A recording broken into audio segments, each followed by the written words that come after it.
இன்னைக்கு தமிழ்நாட்டில் எந்த தொகுதியில ஒன்னா சேர்ந்திருக்கிறாங்களோ இல்லையோ, தேனியிலே ஒன்றாக சேர்ந்திருக்கின்றார்கள். காரணம், எந்த காரணத்திற்கும் டிடிவி அவர்கள் வெல்லக்கூடாது என்பதற்காக ஒரு மறைமுக கூட்டணிய அதிமுகவினுடைய தலைவர்களும் திமுகவும் ஏற்படுத்தி இருக்கின்றார்கள். ஆனா அதிமுக தொண்டர்கள் எல்லாம் இந்த பக்கம். தொண்டர்களுக்கு தெரியும், எடப்பாடி பழனிசாமி அவர்களை பொறுத்தவரை கான்ட்ராக்டருக்காக நடத்தப்படக்கூடிய ஒரு கட்சினா இன்னைக்கு அண்ணா திராவிட முன்னேற்ற கழகம். அம்மா அவர்கள், காலஞ்சென்ற அம்மா அவர்கள், மக்களுடைய அன்பை எல்லாம் பெற்ற நம்முடைய புரட்சி தலைவி அம்மா அவர்கள் ஆண்டவனோடு இருந்து இதெல்லாம் பார்த்துக்கிட்டு இருக்கிறாங்க. இன்னைக்கு எடப்பாடி பழனிசாமி அவர்கள் இந்த கட்சியை கான்ட்ராக்டருக்கு தாரை வார்த்திருக்கின்றார். அவர் போட்டிருக்கக்கூடிய வேட்பாளரை மட்டும் பாருங்க. கிளாஸ் ஏ கான்ட்ராக்டர் பையனா சீட்டு, மணல் கடத்துறீங்களா உங்க தம்பி பையனுக்கு சீட்டு. நீங்க இதுக்கு முன்னாடி எனக்கு மெடிக்கல் காலேஜ் தமிழ்நாட்டில் வரும்போது கான்ட்ராக்ட் எடுத்து கட்டினீங்களா உங்களுக்கு சீட்டு. அனைத்து இந்திய அண்ணா திராவிட முன்னேற்ற கழகத்தினுடைய இன்னைக்கு எடப்பாடி பழனிசாமி அவர்கள் யாருக்கு சீட்டு கொடுத்திருக்காங்கன்னு பாருங்க. உண்மையான அண்ணா திராவிட முன்னேற்ற கழகத்தினுடைய தொண்டர்கள் அதை ஏற்றுக்கொள்ள மாட்டார்கள். அதனால்தான் நான் தொடர்ந்து சொல்லிக் கொண்டிருக்கின்றேன், 2024 தேர்தலுக்கு பிறகு எடப்பாடி பழனிசாமி அவர்கள் தலைமையிலான அண்ணா திராவிட முன்னேற்ற கழகம் இருக்காது. அந்த தொண்டர்கள் எல்லாம் அண்ணன் டிடிவி தினகரன் அவர்கள் பின்பு அணிவகுத்து நிற்க போகின்றார்கள்.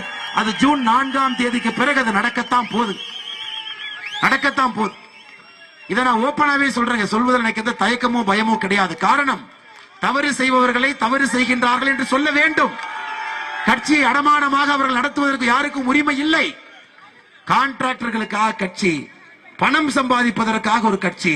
கேட்டால் தமிழ்நாட்டினுடைய உரிமையை காப்பாற்றணும். ஐயா, 2019 இங்கே பாரதிய ஜனதா கட்சியினுடைய தொண்டர்கள் நீங்க இருக்கிறீங்க.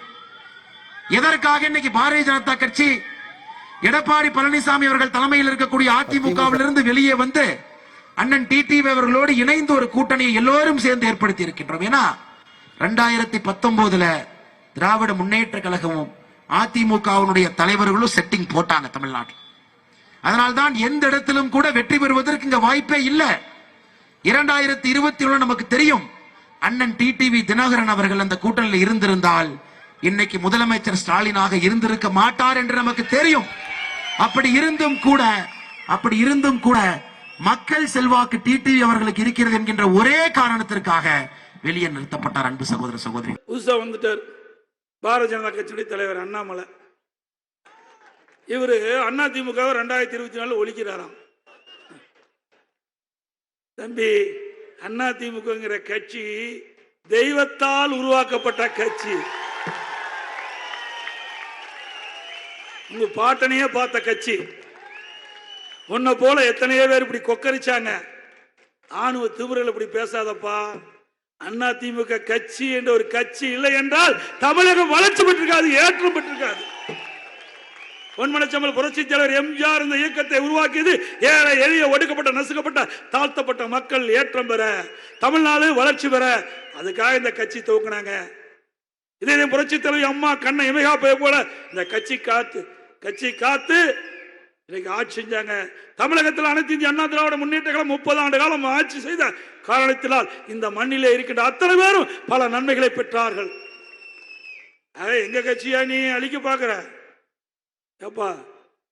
98 ஊர் ஊரா தாமரை சின்னம் இருக்குதுன்னு காட்டுதே அண்ணா திமுக தான். தாமரை சின்னம்னா எந்த கட்சிக்குனே தெரியாது இருந்த காலம்.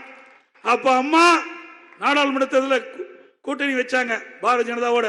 அப்பதான் ஊர் ஊரா நம்ம கட்சிக்காரெல்லாம் போய் இதுதான் சின்னம், பாரதிய ஜனதாக்கு இதுதான் சின்னம் அப்படி சொன்ன கட்சி இன்னைக்கு நம்மள ஒழிக்க பாக்குறாங்க. ஆக நீங்க எல்லாம் அப்பாயின்மெண்ட் ஆனவங்க. ஏன்னா மத்தியில் இருக்கிறவங்களுக்கு அப்பாயின்மெண்ட் பண்ணாதான் உங்க கட்சி நீங்க தலைவராக இருப்பீங்க. ஏன்னா எப்ப வேணாலும் உங்க தலைவர் மாத்தலாம். ஆனா அனைத்து இந்திய அண்ணா திராவிட முன்னேற்ற கழகத்தில் உழைக்கின்றவர்கள் தலைவராக வர முடியும். நான் ஒரு கிளை செயலாளராக இருந்தேன். ஒன்றிய பொறுப்பு, மாவட்ட பொறுப்பு, மாநில பொறுப்பு, எம்எல்ஏ, எம்பி, மந்திரி, பிறகுதான் முதலமைச்சரான. ஆனா இங்கே உழைத்தால் ஏற்றம் பெறும்.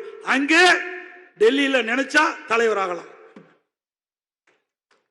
ஆக நீங்க அப்பாயின்மெண்ட் தலைவர், நீங்க எப்படி ஐபிஎஸ் படிச்சு போனீங்களோ அது மாதிரி அப்பாயின்மெண்ட்ல வந்திருக்கிறீங்க. கொஞ்சம் கவனமா பேசுங்க.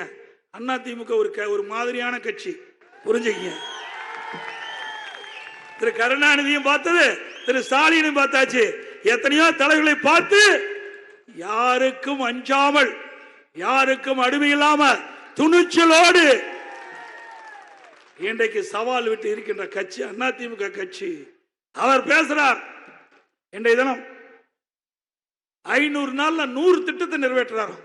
500 நாள்ல 100 திட்டத்தை. பொய்ய பொருந்துற மாதிரி பேசினா மெய்ய திருன்னு முழிக்குமா?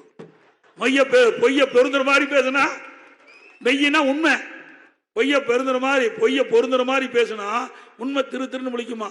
ஏ அப்பா, ஏற்கனவே 2021 520 அறிவிப்புகளை வெளியிட்டு அவர் நாட்டு மக்களை ஏமாற்றுறது பத்தாதுன்னு நீ வேற புழுகு மூட்டையை அவித்து விடுற.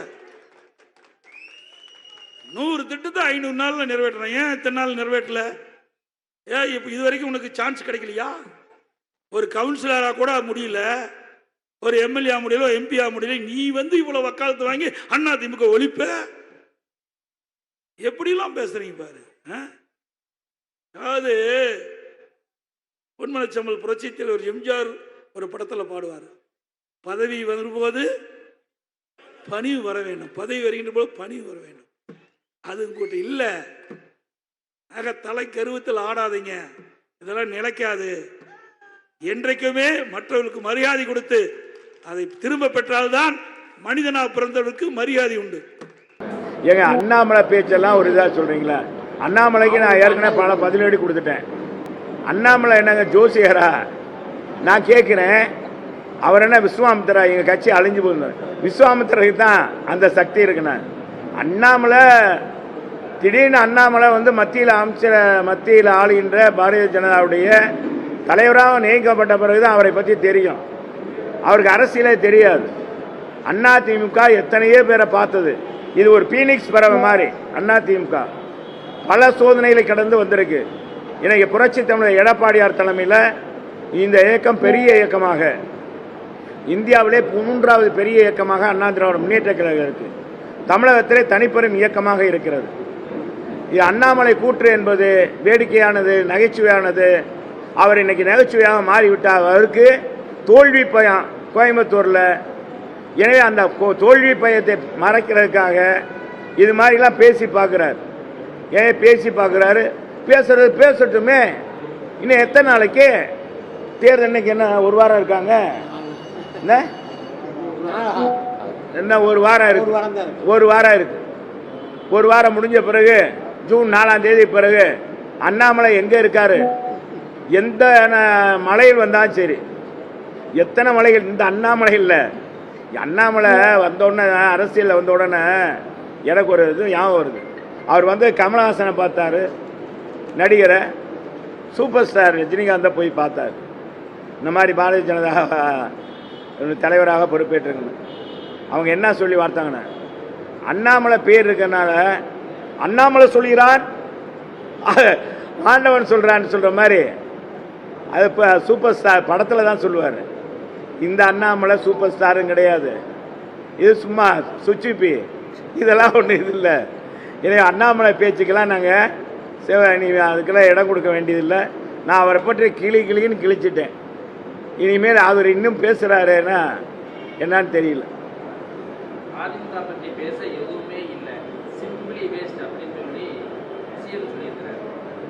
ஏங்க இன்னைக்கு நம்ம முதலமைச்சர் தான் சொன்னார், அதிமுக 3வது இடத்துக்கு போகுண்டாரு. இன்னைக்கு அவர் விரலை விட்டு ஆட்டிக்கிட்டு இருக்க அதிமுக.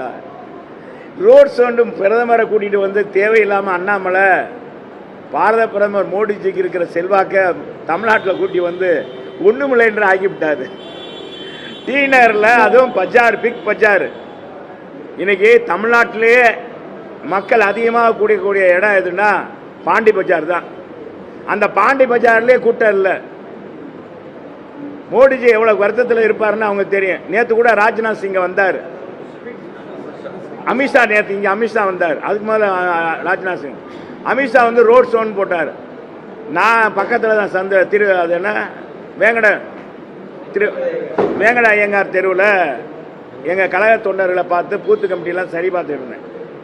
அப்போ பாவம் போறாருங்க, கடையில் டீ குடிக்கிறவங்க கூட திரும்பி பார்க்கல. அவர் கையாடி சைரன் போட்டு போறாரு. அதனால இங்கே ஒன்றும் முடியாது. ஒன்றும் எவ்வளோ அவங்க பூரா அதுக்கடுத்து எவ்வளோ கோபத்தில் இருக்காங்கன்றது பின்னால் தான் தெரியும், தேர்தல் முடிந்த பிறகு. தமிழக முதல்வர் தான் சொல்லிட்டோம்ல, அவங்கள விட்டு நாங்கள் விரல் விட்டு ஆட்டிக்கிட்டு இருக்கோம்ல. இப்போ எங்கே பார்த்தாலும் எங்கள் எடப்பாடியார் போகும்போது பார்த்தா அது மக்கள் கூட்டமா கடல் அலையா அப்படின்ற மாதிரி மக்கள் கூட்டம் அதிகமாக இருக்கிறது. மோடிஜியை காட்டிலே ரோட் ஷோ நடத்த முடியுமான்னு அண்ணாமலை கேட்டு விட்டாருங்க. யாத்துக்கள் தெருவெல்லாம் மழை வெள்ளம் மாதிரி மக்கள் கூடுறாங்க. அப்போ யாருக்கு மக்கள் செல்வாக்கு இருக்கு என்பதை நீங்கள் தெரிஞ்சுக்கணும். முதல்வருக்கு தெரியாமல்ல, உளவுத்துறையெல்லாம் சொல்லியிருக்கோம். இன்றைக்கி அதிமுக எத்தனை தொகுதியில் 40 தொகுதியில் வெற்றி பெற்றோம் அப்படின்ற மாதிரி செய்தியெல்லாம் போயிருக்கோம். அந்த வெளிப்பாட்டில் என்ன பேசுகிறேன்னு தெரியாமல் முதல் கோபத்தில் பேசியிருப்பார்.